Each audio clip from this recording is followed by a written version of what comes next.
The second book of Samuel, session 14, and we continue where we left off yesterday.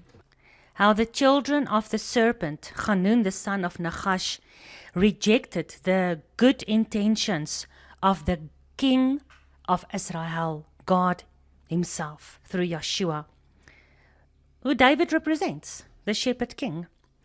And how they want to humiliate us. They want to gorge out our right eyes like Nachash. They want to uncover our buttocks in shame to the world.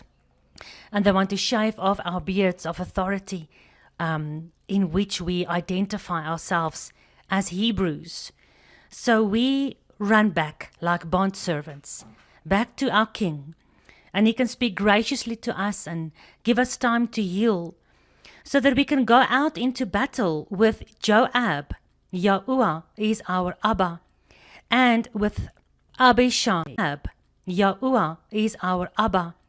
And with Abishai, Yahuwah is our gift. And we remember how Paul says in Ephesians 2 verse 8, for by grace, Hanun, David wanted to show Hanun grace. For by grace are we saved through faith. It's not of ourselves. The servants were saved by David. It's a gift of God. Ephesians 2 verse 8. So with Yah as our Abba, Yah as our gift, we can go back out there and fight the exalted Syrians, the so-called good men Ishboth, and the strongholds of the people of this world who live in the streets and in the stations. All these mysteries we see in the names in the Hebrew.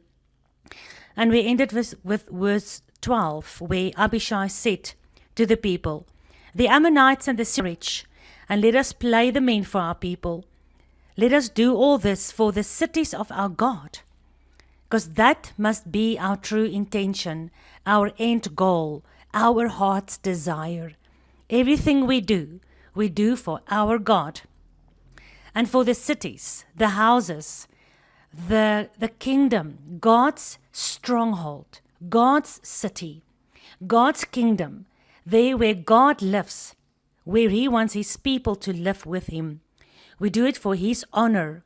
And so we pray with Abishai and Joab, and we say, and Yahuwah must do that which seems good to him. We continue with verse 13. And Joab drew near, and the people that were with him, into the battle against the Syrians. And of course God was with him. And the Syrians, the exalted ones, the kings of this earth and the rulers of this world, who are currently of authority after shaving off half our beards, who's currently in position of popularity and everybody obeys them, while our buttocks are showing to the world and they point at us and say, you belong to a cult. They flee before David. They will flee before Yeshua. And when the children of Ammon saw that the Syrians were fleeing, then they fled also.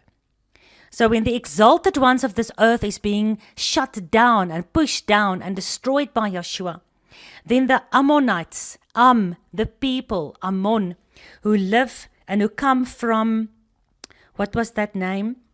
Beth Rehob, which means houses of the street. Then the people who live in the normal streets of the cities and in the houses of the towns, the people of the world, when they see that the Syrians are fleeing, then the people of the world will flee as well before Yeshua and entered into the city. And so Joab, Yah is our Abba, returned from the children of Ammon and came to Jerusalem. Because we are doing all this for the cities of God. And when God finally returns to Jerusalem, when Yeshua stands on Mount Zion, and when the Mount of Olives splits in two, and when he destroys his enemies in the battles, then he will live and rule and reign for 1,000 years from Jerusalem. The Abishai, the gift of God. And then after the 1,000 years, as Revelation says, God himself will descend with the new Jerusalem back to the old Jerusalem. The old Jerusalem will be replaced by the eternal Jerusalem, the one that God always had in mind, the one that Abraham saw, the one that Adam lived in, the one where the tree of life is. So then Joab will also come to Jerusalem. Pride will also come to Jerusalem. Pride comes to a fall and pulls down all the people that follow it. So, pride, the exalted ones, the Syrians, have come to a fall. And they pull down with them into the black hole of destruction and death and curse and judgment and deception. They pull the people, the Ammonites, down. The Syrians pulled the Ammonites down. And when the Syrians saw that they were smitten before Israel, they gathered themselves together. So remember, when Satan is going to be released after the 1,000 years, he's going to try again. You know, the Syrians, why don't you just give up? You can see God is greater than you. But no, they gather themselves together. They're going to try again. Satan is going to gather all the peoples of the world after the second resurrection. He's going to try again and he's going to surround. Hadarezer sent and brought out the Syrians that were beyond the river. And they came to Helam and Shobach. And the captain of Shobach, the host of Hadarezer, went before them. And when it was told to David, he gathered all Israel together and passed over the Jordan and came to Helam. So now these three names of verse 16, they are now part of this Syrian exalted kingdom, dark kingdom, where Lucifer is exalting himself above all, where Satan thinks he's going to have another chance. And these three guys, these three areas, these three names, has now the final battle, because now David gets involved. Now David himself, God himself, the son of David, Yeshua and Yahuwah, you are one. Now you get involved. You gather all Israel together. Hallelujah. Yeshua and Yahuwah, you are one. Now you get involved. You gather all Israel together. Hallelujah. Finally, all of Israel together. You pass over the Jordan. Remember when Joshua passed over the Jordan, Hebrew, Ivrit, over the Jordan, and God made the river to stand still so that they can pass through. And they got circumcised and they kept the Pesach. And then they went in and they destroyed the enemy. The walls of Jericho came down, and Rahab, the whoring bride, was rescued. And you remember all these beautiful mysteries in the Messianic kingdom that we learned from the book of Joshua. So David passed over the Jordan and came to Helam. And the Syrians set themselves in array against David and fought with him. And the Syrians fled before Israel. And David slew of the men 700 chariots of the Syrian and 40,000 horsemen. Interesting, 7 numbers. And he smote Shobach, the captain of their host, who died there. Finally, David is going to kill these captains of the hosts of the dark heavenly kingdom. And when all the kings that were servants to Hadarezer saw that they were smitten before Israel, they made peace with Israel, and they served Israel.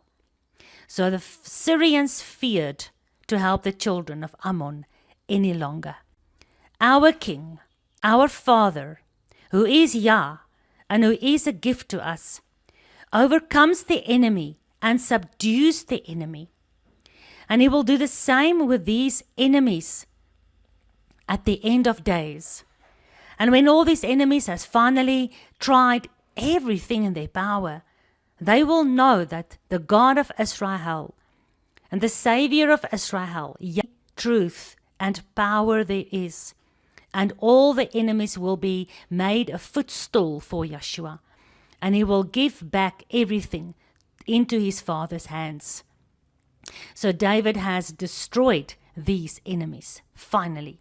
Because these three names in verse 16, Hadarezer and Helam and Shobach. Hadarezer is, in the Hebrew, splendor is our assistance. We are assisted by splendor. Lucifer is splendorous. He's magnificent. He's the illuminated one. He's the enlightened one. And the New World Order will bring him into place. And he will replace Messiah. He will be the anti-Messiah, the Antichrist. And he's part of the Syrians, who are the exalted ones. And Helam means a stronghold. They have built a very strong stronghold in this world, haven't they? And Shobach means expansion. They have expanded their tentacles, their spider's web, all over the world, into every tribe, nation, and tongue, even into the very royal tribe of Yehuda themselves, if you've done my Jews of the Synagogue of Satan studies. And they are part of the exalted kings of the earth, and they are deceiving and indoctrinating all the peoples who live in the houses and in the streets. So they have no chance against David when he comes over the Jordan and he subdues all the enemies. And then all the kings that were servants to Hadarezer, who is the splendor is our help, all those kings realize they're not going to stand against Israel. And even the exalted ones, they know, stand against this God anymore. Oh, mountains, cover us, and hills, let us hide under you. Hide us from the wrath of God and from the wrath of his Lamb. And then, when God finally returns to Jerusalem, when King David sits on the throne, there is peace all around, because these enemies have been subdued and they've made peace. This is what our King does. Our King, the beloved. Our King, our Father, Yah. Our King, gift from Yah. Beautiful chapter 10. So now we've learned about this enemy on the outside. These Syrians and Ammonites and Hadarezer and all the kings of the earth that work together with them. And this enemy has now been overcome. This enemy has been destroyed. But now in chapter 11, we find that Satan realized he cannot overcome David. He's not going to destroy the royal bloodline that was promised by God through Jacob's blessing unto the tribe of Judah, so that the Messiah can come forth. He's not going to destroy David, the messianic symbol. He's not going to be able to destroy David's kingdom that God gave. So now Satan will try to bring this enemy, this exalted Syrians, this lust of the people in the streets, this splendor that you look upon and you want to go after that, the stronghold of your own selfish nature inside of you. Satan is going to bring those enemies into your very own house, into your very own bed, into your very heart, into the core of your being. He's not going to give up. Don't think for 1 second. David now has peace. So now David goes into the city and he's overcome all these enemies. And he gives glory and honor to God. And then it came to pass. What? Oh, David. How Satan has successfully brought these enemies back into your lives without you even realizing it. While you were maybe a little bit too comfortable, while you thought everything is going fine, at that moment, Satan brought these enemies and he clubbed you, he smacked you much harder. He smacked you down to the ground. You fell like a huge oak tree. You fell much harder. Oak tree. You fell much harder than you could ever fall in the battle against the physical Syrians. For a whole year, David had peace. Chapter 11. It came to pass after the year was expired, at the time when kings go forth to battle, that David sent Joab and his servants with him, and all of Israel, and they destroyed the children of Ammon, and they besieged Rabbah. But David tarried still in Jerusalem. So while David was sending out all of Israel and Joab, like sending out Yahuwah, who's our Abba, when we have that moment where we don't go out into battle, where we don't continue to fight in these battles, after the year when the time came when kings go forth of Jerusalem did not go forth to battle. It was something he neglected to do. He sent Yahuwah our Abba, you go and fight the battle, and all of Israel, and all the servants, and you go and destroy the final remains of the peoples in the streets that followed the exalted one. I will stay behind. I will take a little bit of a vacation. Be careful, David. Our King, our Father, who is Yah, our Abba, who is a gift to us, overcame the enemy and subdued it, but will do the same with these enemies inside of us.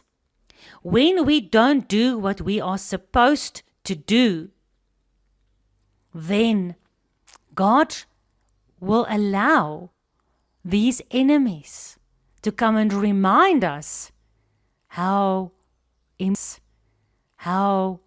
important it is for us to stay close to Joab, Yah Abba, for us to stay close to Abishai, Abba is our gift, for us to stay in the calling that God has brought over us and go into battle. We need to go and destroy these enemies. Otherwise, if we leave them, they are going to creep right into your house, into your bed, into your heart. Oh, David, what have you done? And it's easy for us to point a finger to David. Oh, David, how could you do this? I thank Father every single day for these beautiful examples He gives us in His Word, so that we can go through these people's lives and realize they were just human. They had this amazing relationship and walk with God, and it's possible for a normal human being like you and me to also, because God didn't use perfect men and women as examples for us to follow. He used fickle, stupid, and arrogant and prideful people. He used whores. He used people like David that is now going to whore with Bathsheba. And yet through his life, which is such a messianic mystery, we can learn how to come close to him. Yom Kippur is all about the sin David had with Bathsheba, because we read Psalm 53 on Yom Kippur.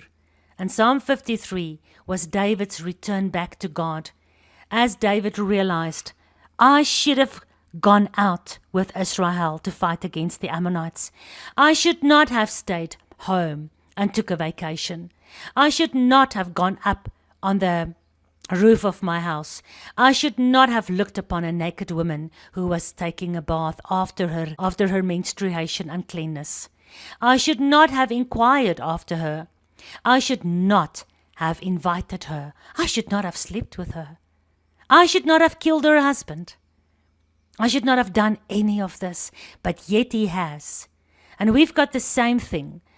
Who are we? We cannot have a relationship with God like David had. Yes, you can.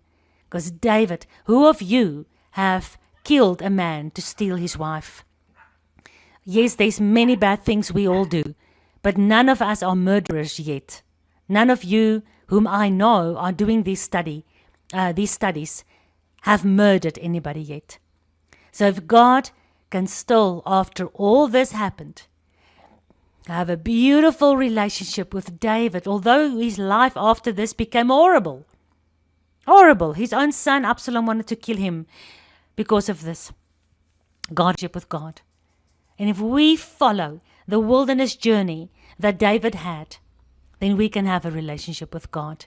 God especially made sure that we see the faults and the mistakes and the problems of the people that he uses in scripture to give us examples and history and prophecy in their lives. He made sure of that so that we can be encouraged and convinced that we cannot wait until we are perfect to walk with our God. And even if we sometimes come to the point where we think we are perfect, God is going to allow the Syrian exalted stronghold enemy to creep inside our very safe place where we thought we were safe. So David In the evening, that he arose from his bed, walked upon the roof, that he arose from his bed, walked upon the roof of the king's house, and from the roof he saw a woman washing herself. And the woman was so very, very beautiful to look at. When Eve came closer to the tree of knowledge of good and evil, and Satan said, "Don't worry, man, Eve. You don't have to go into battle, David. Stay behind. You deserve it, Eve. Stretch forth your hand. Look at this beautiful fruit." And she looked at it. If only she didn't.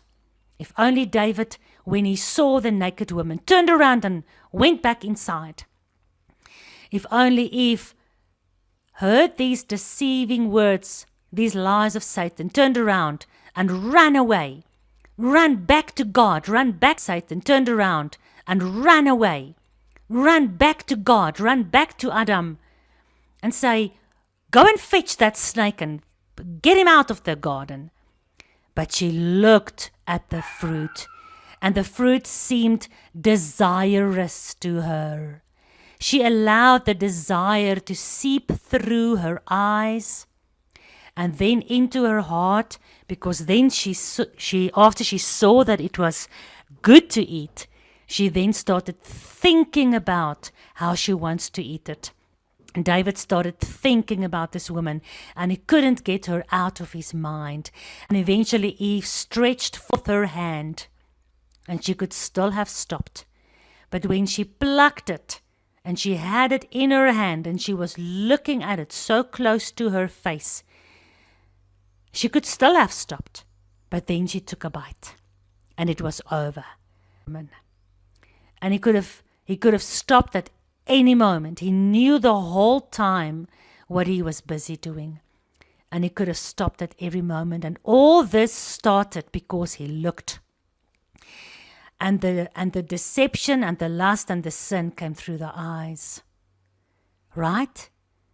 But then it grew and it became pregnant inside his heart, like with Eve. And then it brought forth the actual sin, that then brought sin upon sin, murder even after the whoring. 1 John 2 verse 16.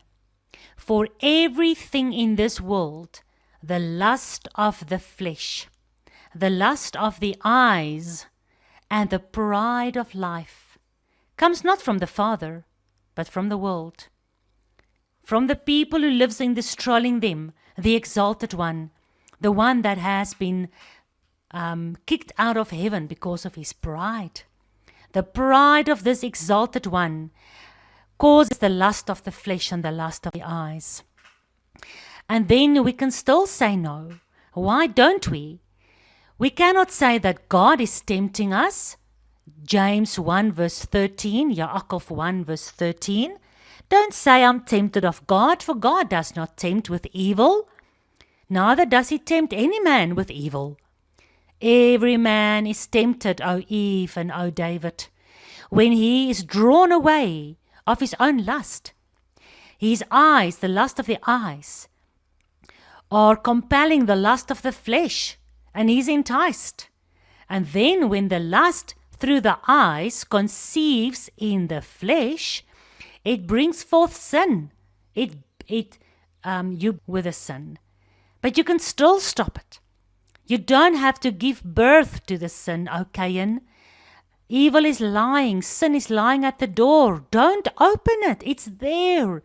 It's in you. It has come through your eyes. You've heard it, Eve. You've seen it, David.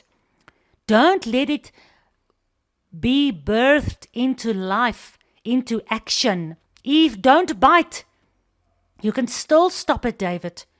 Don't sleep with her.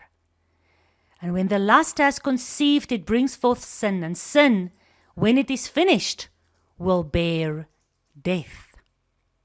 Do not err, my beloved brothers. Every good gift and every perfect gift is from above. Abishai, Abba's our gift. It's from above. Abba is our, Yah is our Abba. David, go with Joab go with Abishai. Don't send them out and you stay behind and you become comfortable in your life. Every good gift comes down from the Father of lights. Who was this woman? Because every good gift comes from the Father who is light. David sent and inquired after this woman that he saw. And one said to him, Is not this Bathsheba, the daughter of Eliam, the wife of Uriah the Hittite? Uriah, Yah is our light. The good gifts come from Uriah, father of lights. And his wife is Bathsheba, the daughter, of Sheva, 7, the daughter of covenant. Sheva, 7, the daughter of covenant, the daughter of oath. God made an oath. 6 days you work, the 7th day you rest. And those who keep the 7th day Sabbath is marked by the mark of God. My Sabbath and my Sabbaths, all my 7 cycles, my feast days, my weekly cycle, the menorah that is 7, everything that is 7. David killed 700 chariots. He slew the men of 700 chariots. And now he goes and he destroys Bathsheba. Eventually she's raised up again. We'll get to that later on. But Bathsheba, the daughter of 7, the daughter of Eliam, God is the God of oath and the God of the people. Bathsheba, the oath and the God of the people. Bathsheba, the daughter of Eliam, the wife of Uriah, the daughter of 7, daughter of 7, the daughter of the God who is the God of the people and of oath, the God who is light, the wife to the God who is light. She is being used here by Satan. God allows it because David didn't do what he was supposed to do. And David thought he was okay now after the enemies on the outside has been stricken. And God allows this so he can teach David and everyone else after David, whoever hears or reads about this, that our battle is continuous against the exalted one. Because he's not only on the outside, he's on the very core of our being.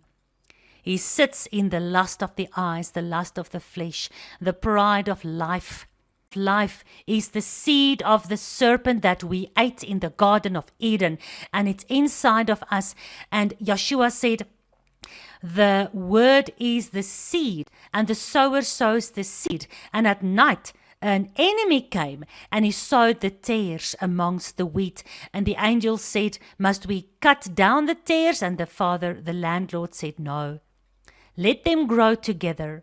We need to understand that the seed of God inside of us can so easily be subdued by the seed of the serpent that we have because we ate from the tree of knowledge of good and evil, instead of obeying and fearing and trusting and loving our God in the Garden of Eden as humankind. So David did not have to go over into action, but he did. David sent messengers and took her, and she came in unto him, and he had sex with her from her uncleanness. And then she returned unto her house. So she couldn't come to David for a couple of days. Only after her Nidah. I hope you've done my Torah studies in the book of Exodus.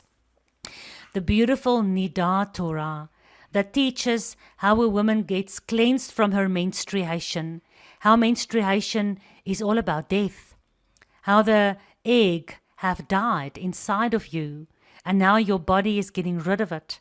And there's a beautiful truth and messianic picture and amazing kingdom principle in menstruation and in the Torah cleanliness. So she was bathing Bathsheba.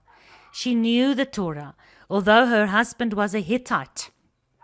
Uriah and Bathsheba both had Hebrew names. They followed the God of Abraham, Isaac, and Jacob. She knew the Torah commandments to clean her body from her menstruation. Many people say she did it on purpose, and she tried. If you watch these Hollywood movies of David and Bathsheba, she tried to seduce him. I don't think so. I'm not sure. I don't see this. She came in all honesty. And these, they didn't have bathrooms like we do. They had space on their rooftops. But maybe she should have known the king can see her. I don't know. Whatever the reason was from her side, she bathed herself after her uncleanness. And when David sent for her, there had to be a period for her cleanly cycle to be continued and to be completed. And then she came to David. And after he had sex with her, he sent her home. So here David, our beautiful, is showing us an evil side. As Lucifer was beautiful, as he was a covering angel, as he was magnificent in heaven, as he walked on the fiery, precious stones. I hope you understand Ezekiel 28, Isaiah 14, and many other explanations. He was right next to God on the throne as the covering cherub. He was beautiful in the sight of God, beloved, and he turned around to become the enemy of God. He turned around to become the anti-God, the one who's in the place of God, the one who pretends to be God, the one that most of the world is worshipping at the moment. They don't even know it. He's in every religion, and he's even concealed himself in the biblical religion of the world. And how this David, this beloved shepherd boy, king, warrior, beloved of God, how even out of this beautiful man, God shows us how cunningly and deceptively the Antichrist can reveal himself. He sends her home. He used her up and he sent her home. And we'll continue to see what he does further. Now, when the sin to which he opened the door, to which he stretched out his hand, to which he took a bite of, now that this sin has become